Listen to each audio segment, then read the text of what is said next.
Sentiasa kami panjatkan setinggi-tinggi pujian dan kesyukuran kehadrat Allah Subhanahu wa taala. Alhamdulillah, dalam keberkatan bulan Ramadan yang mulia ini, bulan rahmah, keampunan dan ganjaran yang dilipat gandakan, kita diberi peluang untuk menanam amal yang kekal hingga ke akhirat. Melalui dana pendidikan ummah, dengan izin Allah Subhanahu wa taala, kita menyaksikan cahaya perubahan menyinari kehidupan mereka yang memerlukan. Di Malaysia, seramai 230 orang anak-anak tanpa kewarganegaraan telah berjaya kita sekolahkan. Mereka terpinggir daripada arus bantuan akibat ketiadaan dokumentasi kenegaraan. Namun, mereka tetap saudara seagama yang mempunyai hak ke atas kita agar amanah risalah Islam sampai kepada mereka.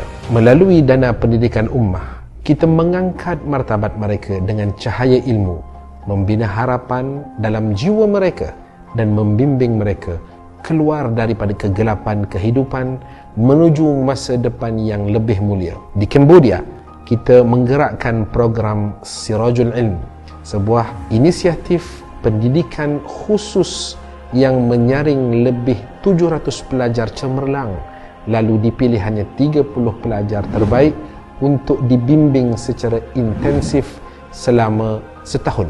Dengan limpah kurniaan Allah, kini 5 orang pelajar telah berjaya melanjutkan pengajian ke Universiti Qasim Arab Saudi dengan keputusan yang cemerlang. Masya Allah, betapa sebabnya hati menyaksikan benih ilmu yang ditanam dengan keikhlasan kini berbuah manfaat buat ummah. Di air tiris Riau, Indonesia, fokus kami tertumpu kepada 175 orang anak-anak daripada golongan fakir dan miskin tegar.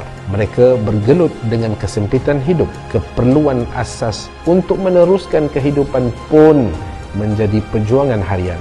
Jika untuk mengalas perut belum terjamin, bagaimana mungkin mereka mampu memikirkan masa depan melalui pendidikan? Namun, melalui keperhatian saudara-saudari sekalian, kita berupaya menghadirkan cahaya ilmu kepada mereka agar generasi ini terus menyambung nafas risalah dan bangkit membina masa depan ummah. Saudara-saudari sekalian, cita-cita kami bukan sekadar melahirkan tenaga pengajar. Kami berhasrat melahirkan tokoh-tokoh ummah, generasi yang bangkit mempertahankan kebenaran, memimpin manusia kepada petunjuk dan menolak segala bentuk penyelewengan dalam agama. Sebagaimana sabda Rasulullah sallallahu alaihi wasallam, "Yahmilu hadzal ilm min kulli khalafin uduluhu yanfuna anhu tahrifal ghalin wa intihalal mubtilin wa ta'wilal jahilin." Rawahul Baihaqi. Ilmu ini akan dibawa oleh orang-orang yang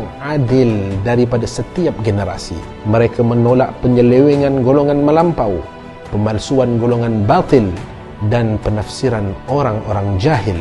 Ramadan adalah musim menanam amal yang kekal.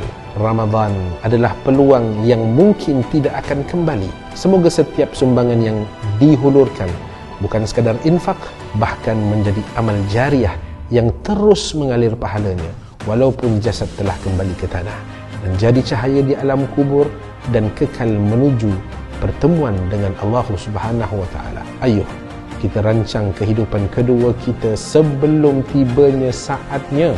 Jangan biarkan Ramadan ini berlalu tanpa kita meninggalkan warisan amal yang kekal.